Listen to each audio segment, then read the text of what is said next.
நம்மளுடைய விஷன் என்னன்னு சொல்லணும்னு நான் கொஞ்சம் ஆசைப்படுறேன். நம்ம ஆட்சிக்கு வந்தா அது என்ன வந்தா வருவோம். மக்கள் கண்டிப்பா நம்மள வர வைப்பாங்க.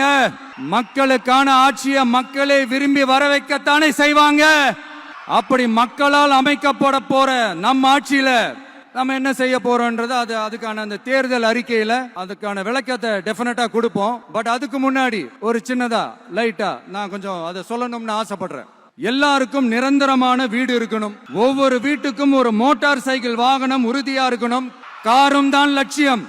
அதுக்கான வசதி வாய்ப்பை உருவாக்குற அளவுக்கு பொருளாதார வளர்ச்சிக்கு வழியை உண்டாக்கணும். ஒவ்வொரு வீட்டில் இருக்கிற ஒவ்வொருத்தரும் மினிமம் டிகிரி படிச்சிருக்கணும். ஒவ்வொரு வீட்லயும் குறைந்தபட்சம் ஒருத்தருக்கு நிரந்தர வருமானம் கிடைக்கணும். அதுக்கான வேலை வாய்ப்பை உருவாக்கணும். அதுக்கு தகுந்த மாதிரி கல்வியில பாடத்திட்டத்துல சீர்திருத்தம் செய்யணும். கவர்மெண்ட் ஹாஸ்பிட்டல்ஸுக்கு மக்களை பயம் இல்லாம நம்பி போற மாதிரி மாத்தணும். பருவமழை காலத்துல ஏற்படுற வெள்ளத்தால ஊரும் சரி மக்களும் சரி விவசாயமும் சரி பாதிக்கப்படாம இருக்கணும்.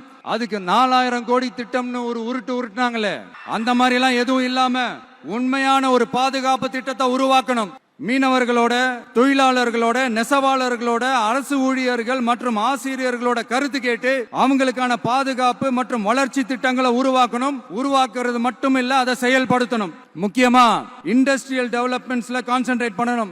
எல்லாத்தையும் விட ரொம்ப ரொம்ப முக்கியம், சட்டம் ஒழுங்க ரொம்ப ஸ்ட்ரிக்டா வச்சிருக்கணும். நம்மளுடைய அம்மா, அக்கா, தங்கச்சிகள், அவங்களுடைய பிள்ளைகள், குழந்தைகள் எல்லாருக்கும் பாதுகாப்பு, அதுவும் உண்மையான ஸ்ட்ராங்கான பவர்ஃபுல்லான பாதுகாப்பை உண்டாக்கணும். அண்ணா யூனிவர்சிட்டியில நடந்த அந்த பெண்ணுக்கு நடந்த அந்த பிரச்சனை மாதிரியோ, இல்ல கோவையில நடந்த அந்த கல்லூரி பெண்ணுக்கு நடந்த பிரச்சனை மாதிரியோ அதெல்லாம் நடக்க விடவே கூடாது.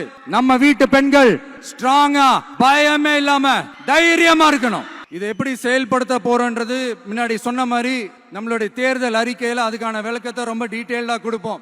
நான் சும்மா மத்தவங்க மாதிரி அவங்கள மாதிரி எல்லாத்தையும் அடிச்சு விட்டுட்டு ஏமாத்துற வேலையெல்லாம் இங்க கிடையாது நம்ம கிட்ட. நான் மறுபடியும் சொல்றேன், நம்ம அரசியலுக்கு வந்தது உங்களுக்கு நல்லது நல்லது நல்லது மட்டுமே செய்யறது தான். எங்களுக்கு வேற எந்த அஜெண்டாவும் கிடையாது. இந்த விஜய் சும்மா எதையும் சொல்ல மாட்டான். ஒன்னு சொன்னா அதை செய்யாம விட மாட்டான். அது மக்களுக்கு நல்லாவே தெரியும். செய்திகளை உடனுக்குடன் தெரிந்து கொள்ள உடனே சப்ஸ்கிரைப் பண்ணுங்க.